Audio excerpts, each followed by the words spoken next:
I'm just going to offer a few words of introduction based on personal observation and personal knowledge.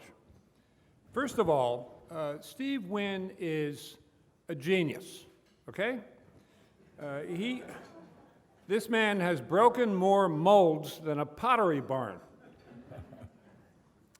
He totally and single-handedly revolutionized the gaming industry from a down-market, almost shabby, dead-end, single-purpose destination to the absolute height of consumer luxury experience.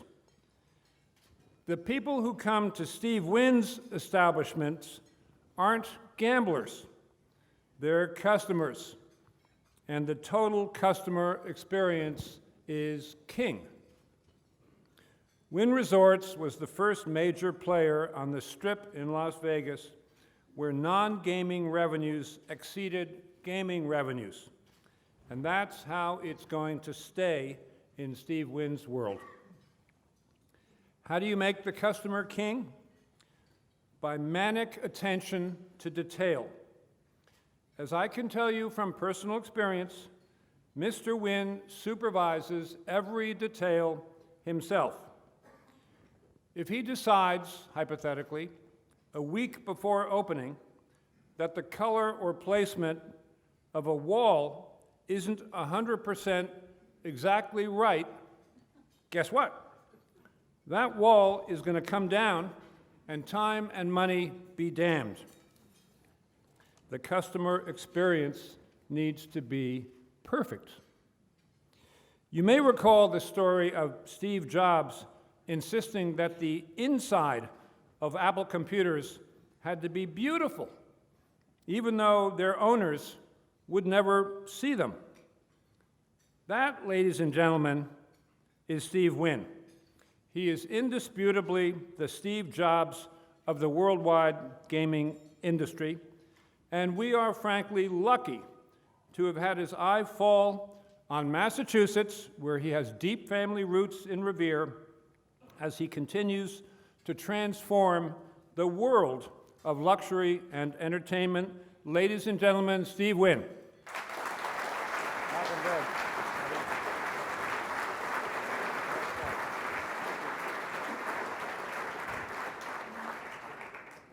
After that introduction, you have my vote.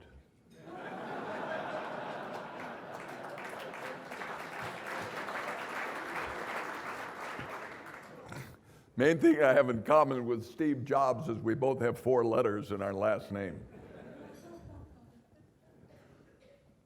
At the beginning of this afternoon, we heard all the names of the previous speakers, which also include Chenault, Robert Kraft, Jeff Immelt. Now look, I have to be, 10 years ago, the last guy in the world you'd ever see standing here. But hopefully you haven't made a terrible mistake. We are here. And I think one of the things, a couple of things I'd like to do with the time that I've got today before we take questions. And incidentally, when it comes time for questions, just a little bit of preparation. You may ask me a question for which I do not have a real good answer. Don't worry, I'll fake it. But if you do ask me one for which I do have the answer, remember I'm not being paid to be here. So I'm here because you folks in Massachusetts several years ago voted that it would be okay to have integrated casino-type resorts, or resorts that included casinos, in 3 spots in the state: out west, centrally, which is here in the metropolitan area, and then the eastern portion. It was a very important decision, but the legislature and the fathers and the leaders of your community, statewide, and supported by a healthy majority of the citizens, decided it was a good idea for 3 primary reasons.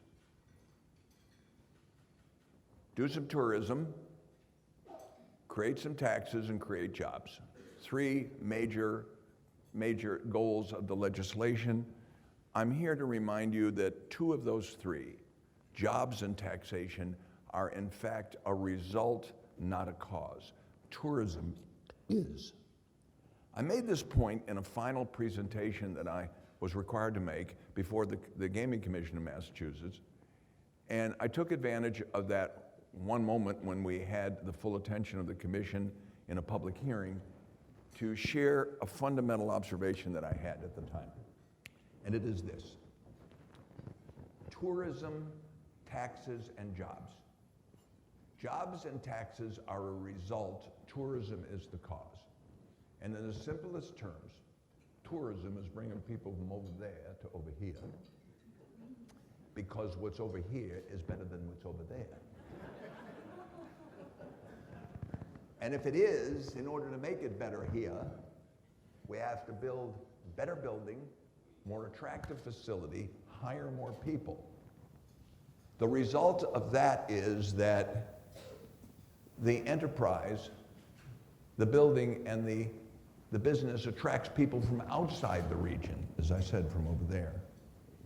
When one of these places, and you know the casinos have spread to 37 states, we participated in only in Mississippi, and we built the leading hotel in that state called Beau Rivage, which is operated by MGM today.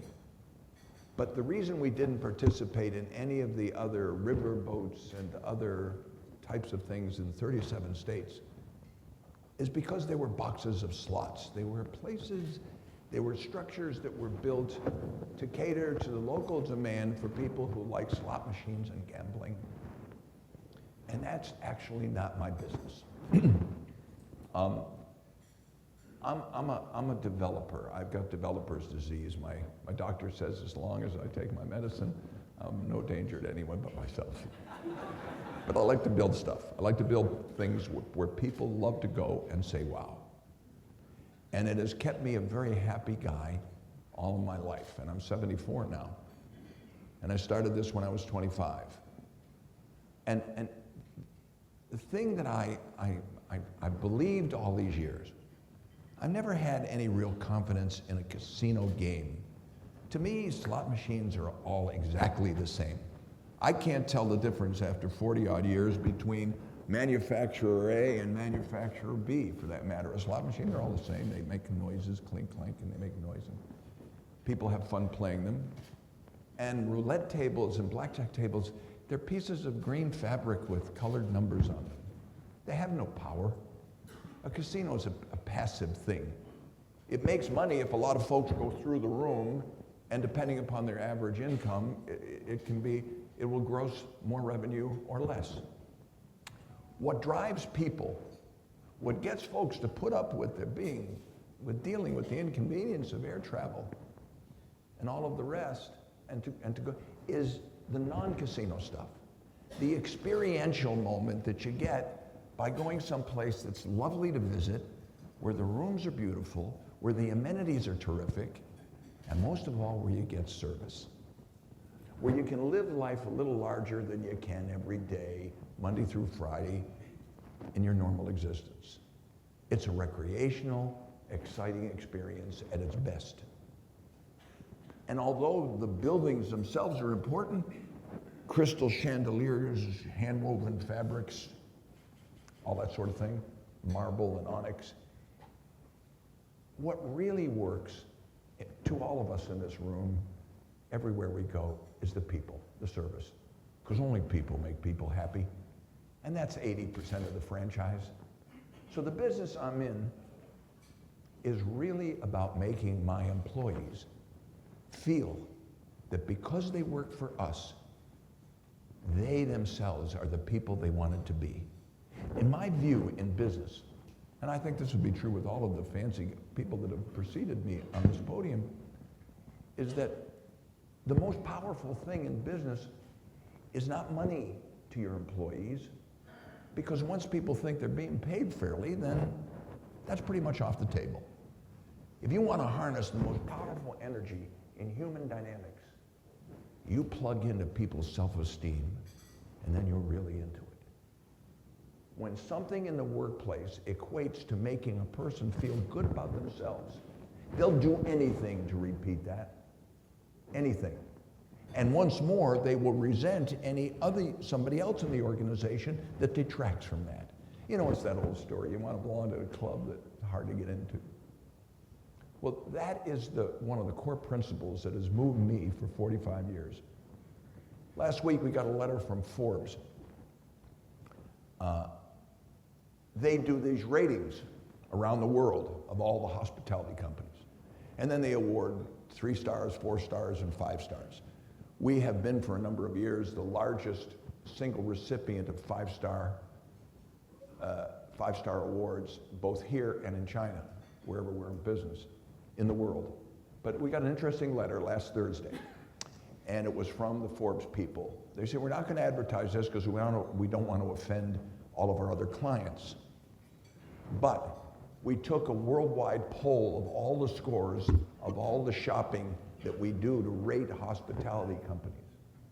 And Wynn Resorts, although it's large with 4,700 rooms, has a score of 90.5, the best score in the world, and Four Seasons was 88.2. After that came Marriott's, Ritz-Carlton, Peninsula was 5th, but we were 1st. You know, I love that sort of thing, but I know where it comes from. The people that touch the people are my employees. To me, the payroll is not an expense. The workforce is the asset.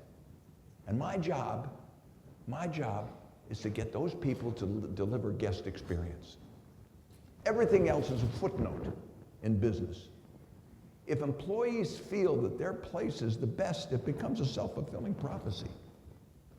So naturally, I take a great deal of interest in that, whether it's in the Boston metropolitan area in Everett, and I'm glad that Mayor De La Maria is here, and our legislative representative, Joe and Sal, thank you for being here today.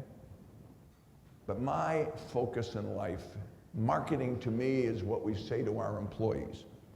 Because if we do the right thing, they'll say it to the customers, and you will have a terrific guest experience when you're in my hotel. And unfortunately, and I'll talk about what we're going to build in Everett. All the drawings are done. The building's underway. John Fish, the distinguished chairman here, is our builder in Suffolk. And incidentally, although we lament the loss for the moment of our beloved attorney,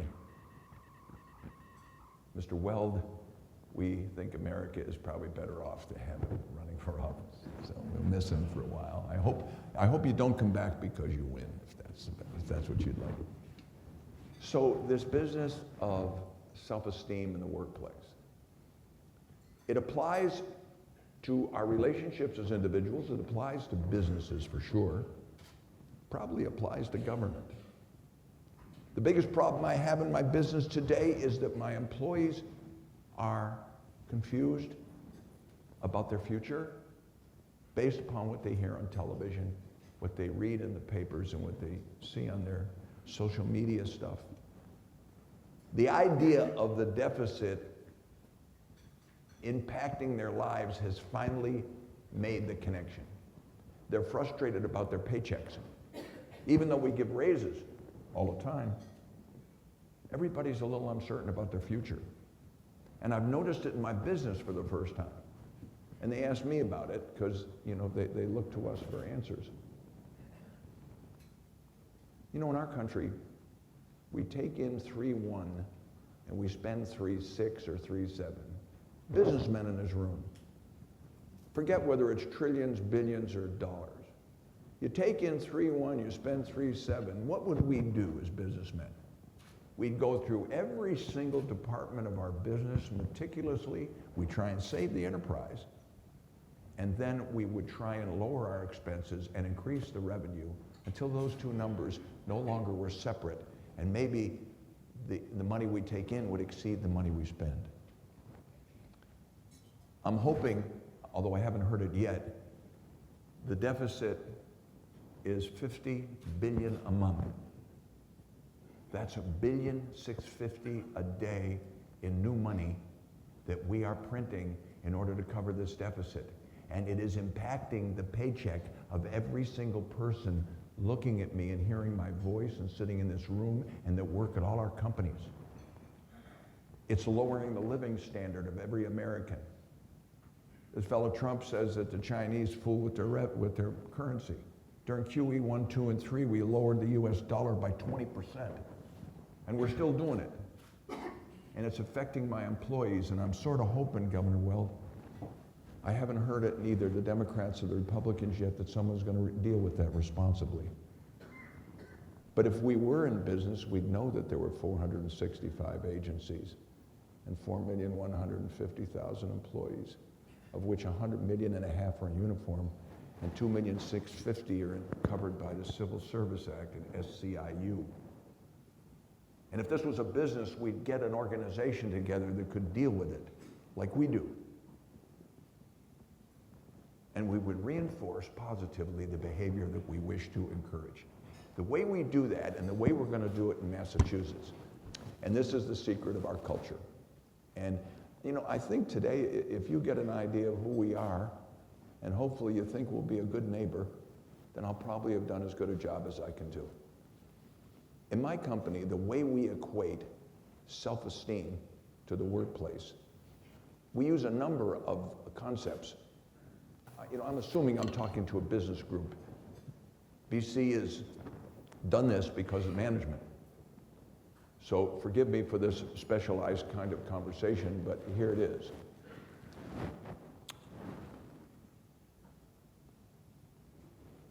We believe that a personal connection with a customer is the ultimate way to create guest experience.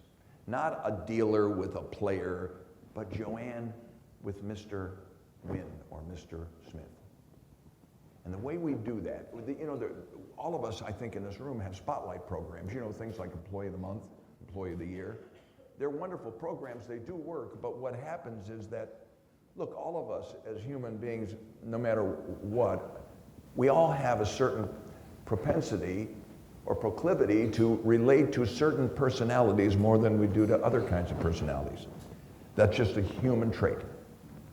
And in a spotlight program like Employee of the Month, the outstanding contributor in the department has to have the moment when the boss sees him or her. That is to say, luck's involved and personality's involved. Still a good idea, but that's the fundamental weakness of spotlight programs, I call them. In my company, we do this. Years ago, we developed this idea. And I recommend it and suggest it because I think it applies not only to business, but to government as well. We trained 1,200 employees that are supervisors of 3 or more people. We had a very convenient architecture in the business. We had a pre-shift meeting. You know, a chef would get together with the cooking line before they opened. The maitre d' would meet with the busboys and waiters. Housekeepers on each floor would meet with 4 or 5 maids that were within their responsibility, et cetera, et cetera. We had these pre-shift meetings, but we took all the supervisors, 1,200 or 1,300 of them that related to the other 12,000 people, and we trained them for 3 months to do this. In every shift meeting, every day, somehow create an environment and ask the question, did anything happen yesterday with a customer that you can tell us about? Now, there's a great deal of difference between waiters and people that come in contact with the public, like our service staff today in this room, and there's a great deal of difference, for example, with a housekeeper who's making a bed. They don't see the customers unless there's a problem. But nevertheless, we train the supervisors to evoke from their group stories. And someone would tell a good story, and the boss then says, wow, that's really great. That made us look great. Thanks for doing that. The other people in the room see the boss pay that kind of respect to the employee. Naturally, they would like to emulate that moment for themselves. And then the boss dials an extension to our storytelling department, and up comes a camera and a recorder. We take a picture of that employee, we record the story, we make a précis of it, we post it on big posters in the back of the house with a big picture. We publish it on our employee in-house internet channel. We publish the story, hundreds a week, and make a celebrity out of the employee. Now, what has happened here? Not only have the other employees witnessed this during the pre-shift meeting, But more importantly, the secret of this is that the employee self-nominated. So I got 12,000 people in my business looking for you to have a problem. You walk into the business and a dealer or a waitress going on break will see someone looking a little confused and say, you look like you need directions. And this happened, for example, when the Democrats had the presidential debate at the hotel. Guy walked through the door by Cartier, and he saw an employee who looked like an employee, had a blazer on. He didn't know it was a security guard, but it was. And he said, can you tell me where the Lafitte or the Latour ballroom is? Well, at the location they were at, it would have required 2 or 3 turns and walks down hallways. And the employee said, well, look, you take it right by the restaurant. And look, I'll take you, come on. I don't want you to get lost. Well, man, guy with a blazer on says, no, you don't have to do it, just give me instructions. Oh, no, we don't like anybody to wander around here. We want to make it easy for you. I'll take you, come on. And the gentleman is accompanied by the employee who chats with him on the way and says, is this your first time staying here? Yeah. Well, it's great to have you here at the Wynn, and it's just a little around the corner here. And he takes him to the Latour ballroom and says, have a wonderful time. Nice to meet you. The guy that he was given the tour to was the vice president of political affairs for CNN in charge of the debate. And the office that was in the Latour ballroom where all CNN people were gathered to launch the debate. We have 100 stories like that a month. Listen to this one. This happened years ago. In a certain part of our hotel, we take people up with their baggage. We don't send it, we go in the elevator with them, like the old days. And the bellman, as a matter of course, asks questions like, here's how you work the touchscreen, here's this, here's that. Any other questions? And incidentally, are all your bags here? And this particular day, an elderly couple, folks in their 70s, I don't like to say that anymore because I'm 74. Anyway, the woman lets out a shriek. She says, oh my God, Herb, we left our medicine kit on the hall table. Now the husband's an insulin-dependent diabetic. She has medication. It's 4 o'clock in the afternoon, and she is distraught and getting worse. The bellman, who still works for us years later, said, calm down. Where do you live? Pacific Palisades. It's a suburb of LA. Is there anybody home? Well, yeah, our housekeeper. Oh, what are we going to do? Just calm down. Can you call your housekeeper? Why? My brother lives in Encino, in the valley. And if you'll call your housekeeper and tell her to let Eduardo pick it up. I promise you, no matter when do you need the medicine, we need it by 7 in the morning, and she's crying. Please sit down, have a glass of water. We're going to take care of this. I promise you. Would you call the lady and tell her that if Eduardo comes to give him the package? And would you call now and make sure it's there? The woman calls the house. Yep, it's in the foyer. It's like a doc kit with all the medicine. And she tells him if Eduardo shows up, give him it. Kid goes downstairs. It was the beginning of the swing shift, 4 o'clock to midnight. And he says to his boss, he tells him what happened upstairs in the suite. He says, look, I'll take tomorrow off. I'll go get it. Kid jumps in his car, drives 4.5, 5 hours to his brother's house, has a cup of coffee, picks up the medicine, comes back at 3 in the morning. Says to the bell desk, make sure this gets up to room 502 tomorrow. Now, to those people, this is not a hotel, it's a wonderment. It's an example of a human exchange. It happens 100 times a week in my business because we have a culture. And and because of that culture, when the United Way Drive takes place every year in Las Vegas, every single year of my career, whether it was at Mirage or Bellagio, Treasure Island, Golden Nugget, Wynn or Encore, the employees of our enterprise have exceeded the per capita donation levels of all companies in southern Nevada. You see, when people feel good about where they work, it takes on a whole bunch of wonderful ramifications. They like the idea that they're better than the other guys. You know, we recruit the same people as every other company. They're folks. But leadership is defined by the ability to get ordinary people to behave in extraordinary ways.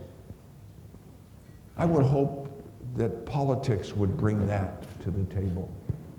If you want to be a president or a chairman, you got to come to the job with a big idea.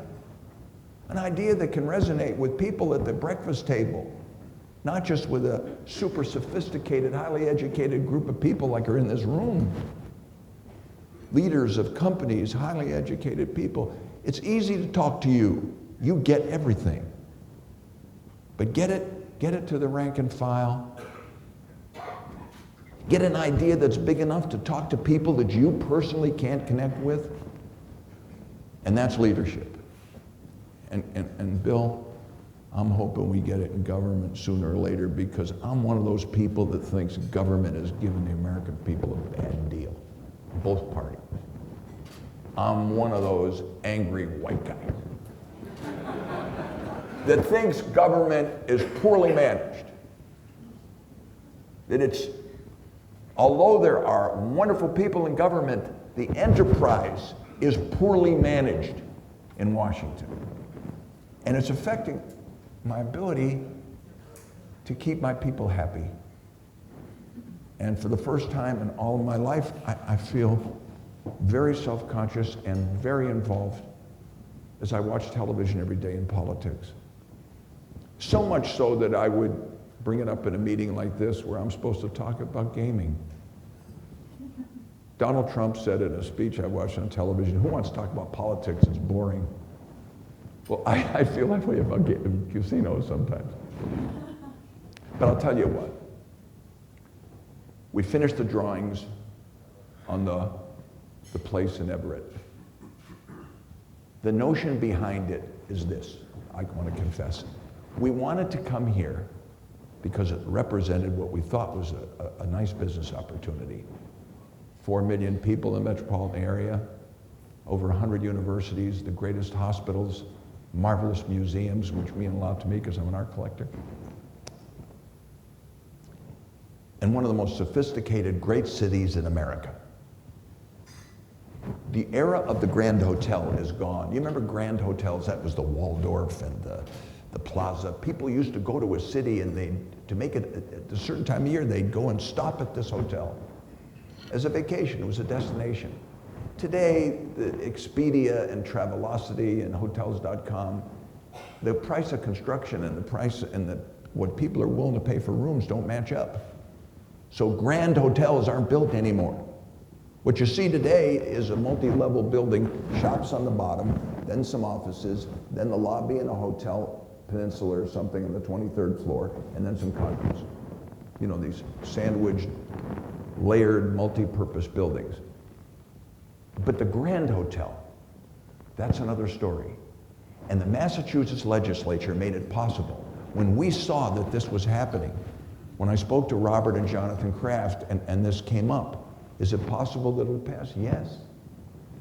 We perked up because I said, here is a moment that is this. We never participated in regional casinos, but this is different.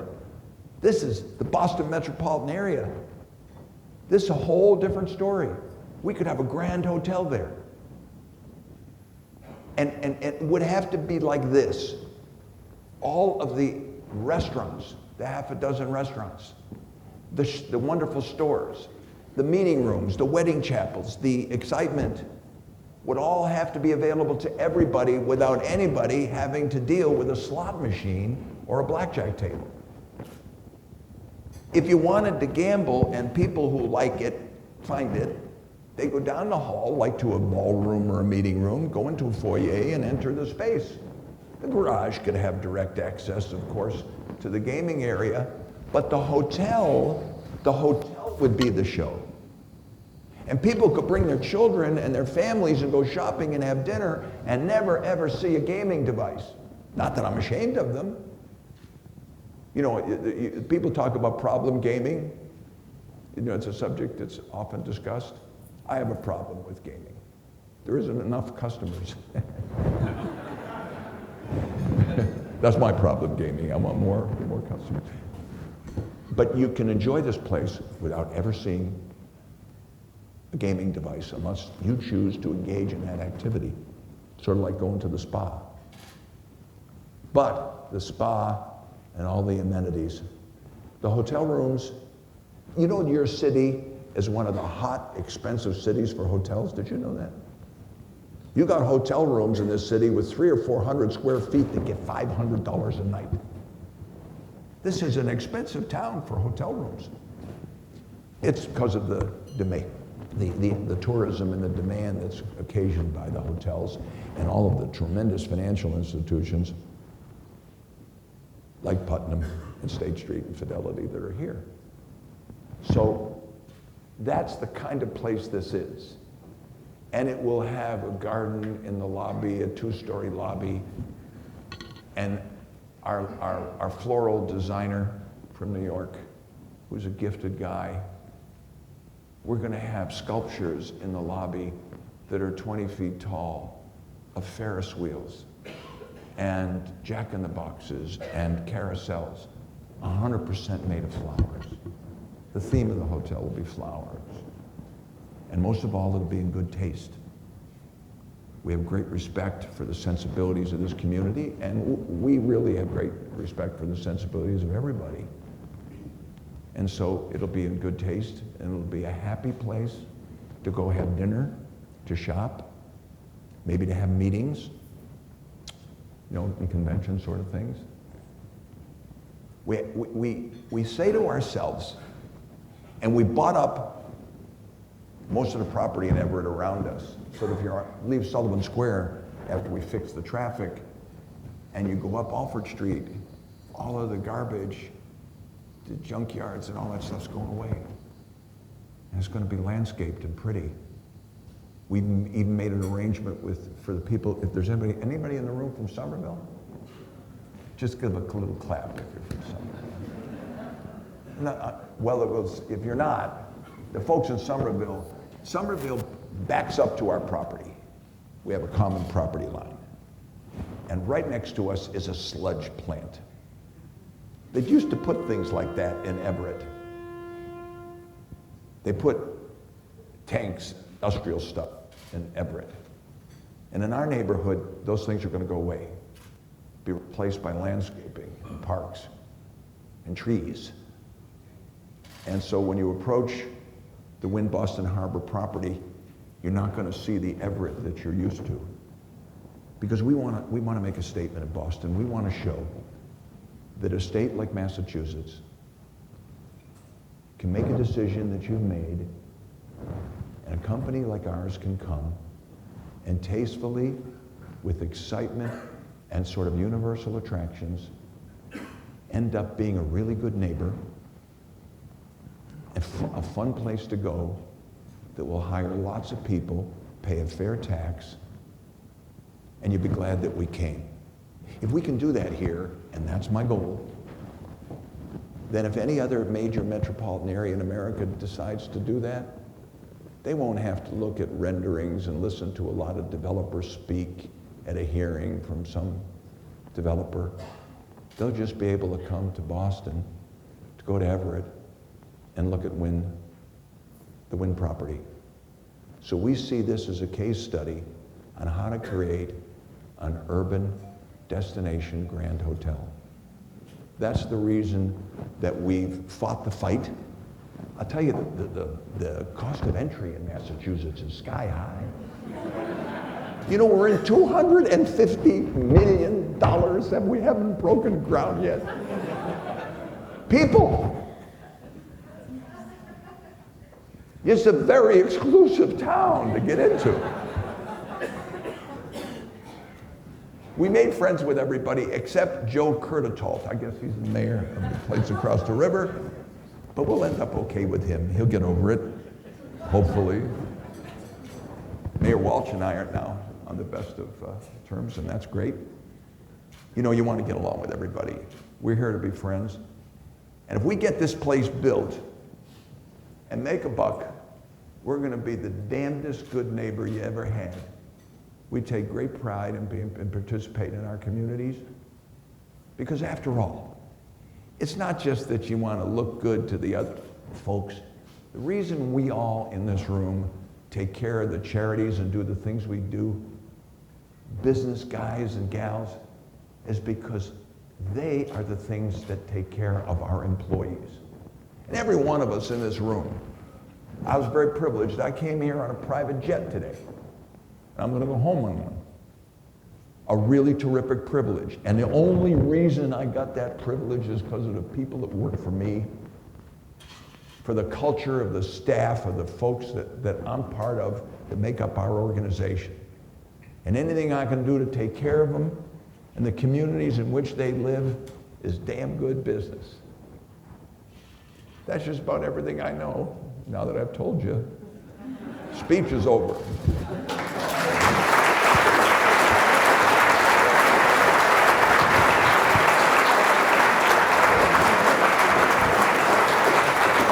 Thank you. Thank you very much. We're going to have some questions now? Yes, questions. Remember what I told you about the easy and hard questions? Turn this on.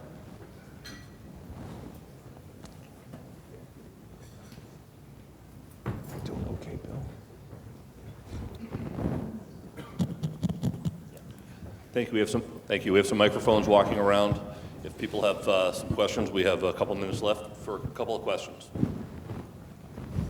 You're right on time? Absolutely.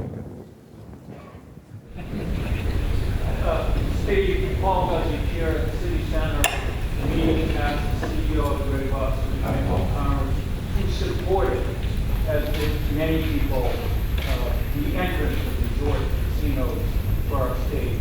Comment, I applaud, I'm sure everybody else has, your focus on people, employees, and customers.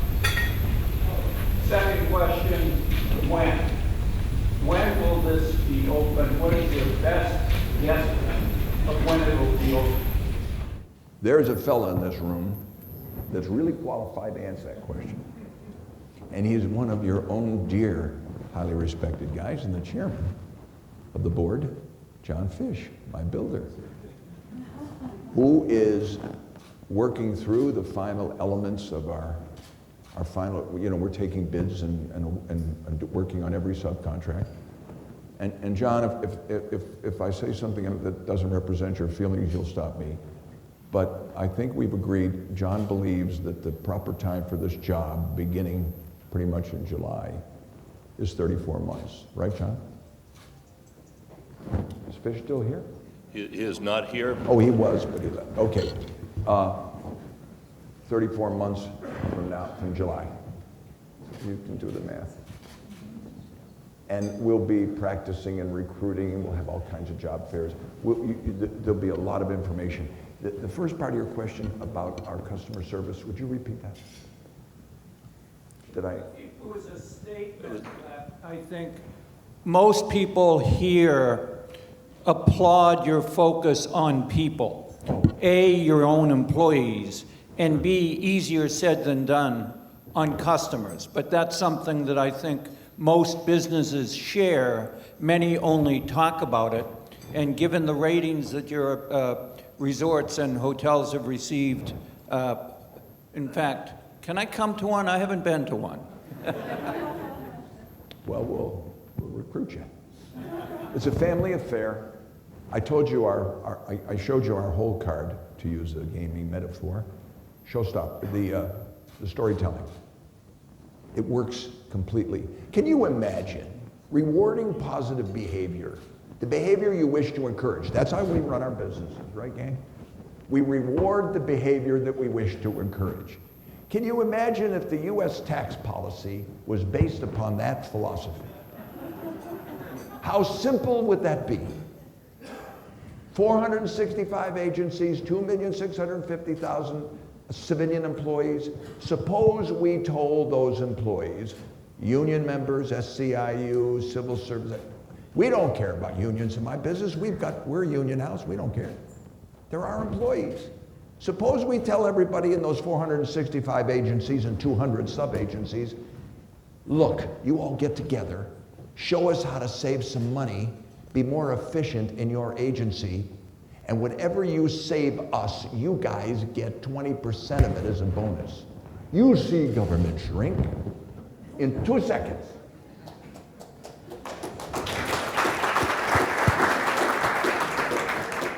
You have health savings accounts and tell people that make 130 or 40 million a year, a couple whose tax bill is 20 grand, don't send 4,000 to Washington where it'll be diffused by bureaucratic expense and overhead. You put the $4,000 in a health savings account, that little tax credit.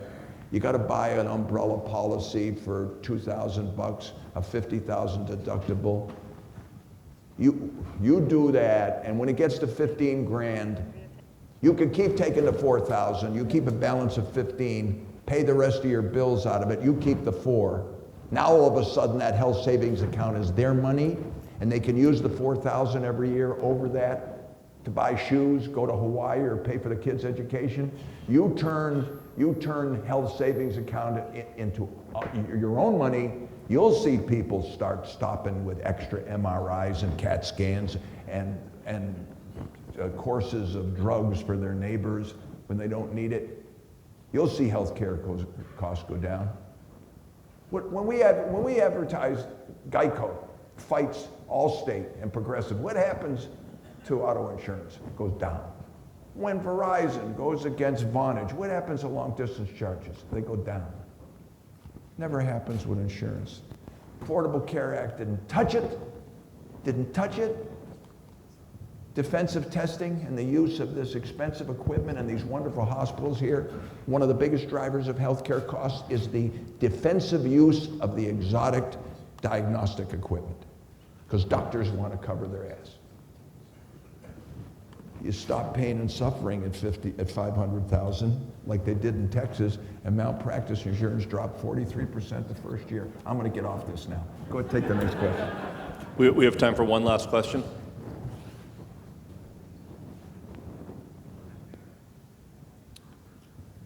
There's got to be one out there.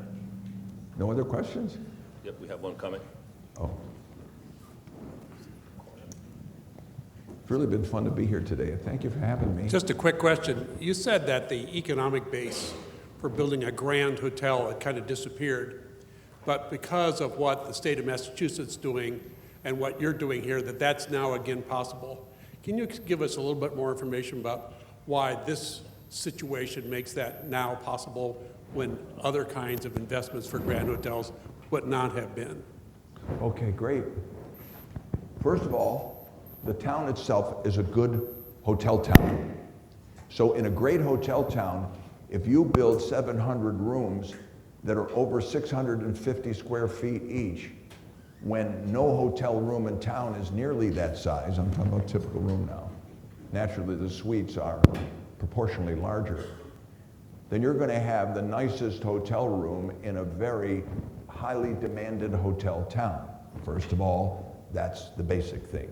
But most importantly, because of the existence of a gaming room, which generates revenue of its own, you can afford to spend and be more extravagant and elaborate in the kinds of non-casino offerings you do than you would be able to afford in a regular hotel that has only room, food, and beverage income.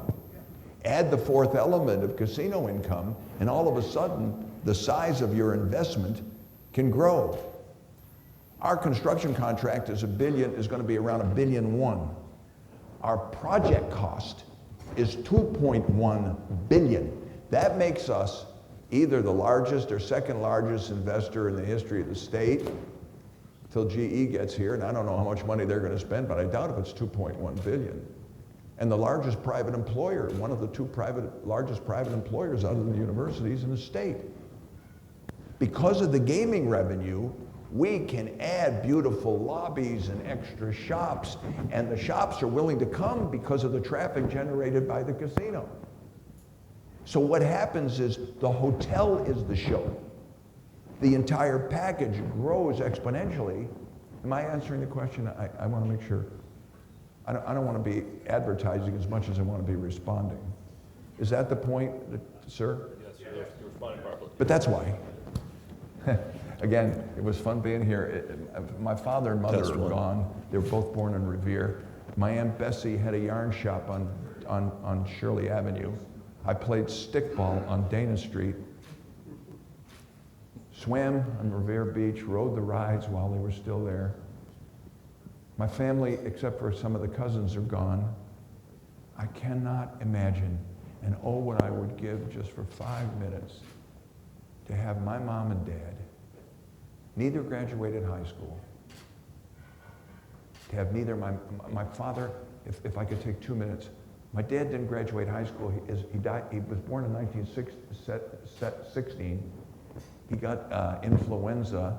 He got rheumatic fever. It damaged his heart, which caused his death at age 47.